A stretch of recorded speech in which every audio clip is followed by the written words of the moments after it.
രാജ്യം ഇന്ന് ദീപാവലി ആഘോഷിക്കുകയാണ്. അയോധ്യ ഉൾപ്പെടെ രാജ്യത്തെ എല്ലാ ക്ഷേത്രങ്ങളിലും ഇന്ന് പ്രത്യേക പൂജകൾ നടക്കും. പ്രധാനമന്ത്രി നരേന്ദ്രമോദി ഇത്തവണ നാവിക സേനാംഗങ്ങൾക്കൊപ്പം ദീപാവലി ആഘോഷിക്കും. ഗോവൻ തീരത്ത് നങ്കൂരമിട്ട INS വിക്രാന്തിൽ വെച്ചാണ് പ്രധാനമന്ത്രിയുടെ ദീപാവലി ആഘോഷം. ജമ്മു കശ്മീരിലെ അക്നൂർ സെക്ടറിലെ നിയന്ത്രണ രേഖയിൽ കരസേനയും അമൃത്സറിൽ BSFും ദീപാവലി ആഘോഷിച്ചു. എല്ലാവരുടെയും ജീവിതം സന്തോഷം, സമൃദ്ധി, സൗഹൃദം എന്നിവ കൊണ്ട് പ്രകാശിക്കട്ടെ എന്നാണ് പ്രധാനമന്ത്രി ജനങ്ങൾക്ക് ആശംസ അറിയിച്ചത്. വിവരങ്ങളുമായി നന്ദഗോപൻ ചേരുന്നുണ്ട്. Nandagopan, very good morning and happy Deepavali. എങ്ങനെയാണ് നമ്മുടെ രാജ്യം ദീപാവലി ആഘോഷിക്കാൻ പോകുന്നത്? എന്തൊക്കെ പ്രത്യേകതകളുള്ള ദീപാവലിയാണ് കടന്നു പോകുന്നത്?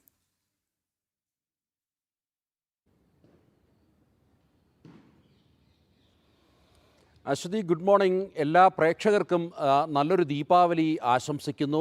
ഇരുട്ടിൽ നിന്നും വെളിച്ചത്തിലേക്ക് നയിക്കുക എന്നുള്ളതാണ് ദീപാവലിയുടെ സന്ദേശം തന്നെ. ദീപങ്ങളുടെ ഉത്സവമാണ്.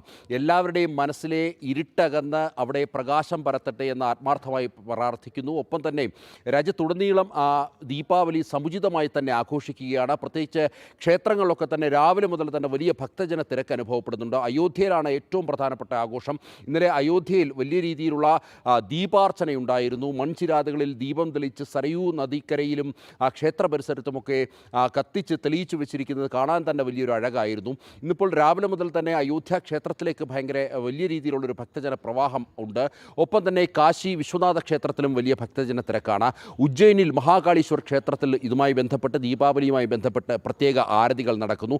അങ്ങനെ ഈ ഉത്തരേന്ത്യയിലാകെ വലിയ രീതിയിൽ ദീപാവലി ആഘോഷം, അതിൻ്റെ ഭാഗമായി ക്ഷേത്രങ്ങളിൽ പ്രത്യേക പൂജാതി കർമ്മങ്ങളും ചടങ്ങുകളും നടക്കുന്നു എന്നുള്ളതാണ്. ഒപ്പം തന്നെ ഈ ഡൽഹിയെ സംബന്ധിച്ചിടത്തോളം ആദ്യമായി ഈ ഏറെ നാളത്തെ ഒരു ഇടവേളയ്ക്ക് ശേഷമാണ് ഈ ദീപാവലിക്ക് പടക്കം പൊട്ടിക്കുവാൻ വേണ്ടി സുപ്രീം കോടതി അനുമതി നൽകിയത്. അതും ഹരിത പടക്കങ്ങൾ പൊട്ടിക്കണമെന്നുള്ള നിർദ്ദേശമാണ് സുപ്രീം കോടതി വെച്ചിരുന്നത്. ഇതിൻ്റെ പശ്ചാത്തലത്തിൽ ഇന്നലെയൊക്കെ വലിയ രീതിയിലുള്ള പടക്കം പൊട്ടിച്ചുള്ള ആഘോഷമായിരുന്നു ഈ രാജ്യതലസ്ഥാനത്ത് കാണാൻ കഴിഞ്ഞത്. ഒപ്പം തന്നെ വിവിധ പ്രദേശങ്ങളിലും ഇതേ സമാനമായ രീതിയിൽ വലിയ രീതിയിലുള്ള ആഘോഷങ്ങൾ ദീപം തെളിയിച്ച് നടന്നിരുന്നു. ചോട്ടാ ദീപാവലി കഴിഞ്ഞിപ്പോൾ പ്രധാന ദീപാവലിയിലേക്ക് കിടക്കുന്നു. ഇനി അടുത്ത ഏതാണ്ട് 3 ദിവസം ഈ ഉത്തരേന്ത്യയിലാകെ ഈ ദീപാവലിയുമായി ബന്ധപ്പെട്ട ആഘോഷങ്ങൾ നടക്കും. പ്രധാനമന്ത്രി നരേന്ദ്രമോദി, അതേപോലെ തന്നെ രാഷ്ട്രപതി ദ്രൗപദി മുർമു എന്നിവർ ദീപാവലി ആശംസകൾ നേർന്നിട്ടുണ്ട്. ഇന്ന് ദീപാവലി ആഘോഷിക്കുന്നത്, പ്രധാനമന്ത്രി ദീപാവലി ആഘോഷിക്കുന്നത് INS വിക്രാന്തിലാണ്. ഗോവൻ തീരത്താണ് INS വിക്രാന്ത് ഇപ്പോൾ നങ്കൂരമിട്ടിരിക്കുന്നത്. 2014 പ്രധാനമന്ത്രിയായി നരേന്ദ്രമോദി അധികാരമേറ്റ് തുടർച്ചയായ എല്ലാ വർഷവും ഇത്തരത്തിൽ സേനാ വിഭാഗങ്ങളുടെ ഒപ്പം ദീപാവലി ആഘോഷിക്കുന്നു. ആദ്യമായി 2014 അദ്ദേഹം സിയാച്ചിൻ മലനിരകളിലേക്ക് എത്തി അവിടെ കരസേനയോടൊപ്പമായിരുന്നു അന്ന് ദീപാവലി ആഘോഷിച്ചത്. അങ്ങനെ ഓരോ വർഷവും ഓരോ സേനാ വിഭാഗങ്ങളോടൊപ്പം ദീപാവലി ആഘോഷിക്കുന്നു. കഴിഞ്ഞ വർഷം BSFനൊപ്പമായിരുന്നു പ്രധാനമന്ത്രി നരേന്ദ്രമോദി ദീപാവലി ആഘോഷിച്ചത്. ഇത്തവണ അത് നാവികസേനയ്ക്കൊപ്പമാണ്. മാത്രമല്ല രാഷ്ട്രപതി ദ്രൗപദി മുർമു അടക്കമുള്ള പ്രമുഖരും ദീപാവലി ആശംസകൾ നേർന്നിട്ടുണ്ട്. ഈ ദീപാവലിയുമായി ബന്ധപ്പെട്ട് രാജ്യത്തുടനീളം വലിയ സുരക്ഷയും ഒരുക്കിയിട്ടുണ്ട് എന്നുള്ളതാണ്. ഏതെങ്കിലും തരത്തിലുള്ള അട്ടിമറി സാധ്യതകളുണ്ടോ എന്ന് പരിശോധിക്കുവാൻ വേണ്ടി രഹസ്യാന്വേഷണ വിഭാഗവും സജീവമായി തന്നെ രംഗത്തുണ്ട്. ദീപാവലിയോടനുബന്ധിച്ച് യഥാർത്ഥത്തിൽ ഈ ഉത്തരേന്ത്യയിൽ വലിയ ആഘോഷങ്ങളാണ് നടക്കുന്നത്.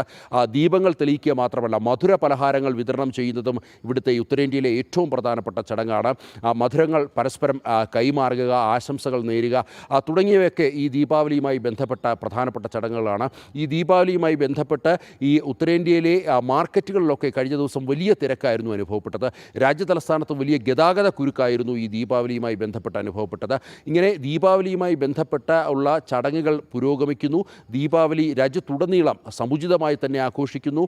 അതേപോലെ തന്നെ ദീപാവലിയുമായി ബന്ധപ്പെട്ട് ഇനി അടുത്ത 3 ദിവസം കണ്ടിന്യൂസ് ഉള്ള ഒരു ആഘോഷങ്ങളും ഉണ്ടാകുമെന്നുള്ളതാണ്. അശ്വതി. നന്ദഗോപൻ, രാജ്യം എങ്ങനെ ദീപാവലി ആഘോഷിക്കുമെന്നുള്ള വിശദമായ വിവരങ്ങളൊക്കെ തന്നു. നന്ദഗോപന്റെ ആഘോഷം എങ്ങനെയായിരിക്കും?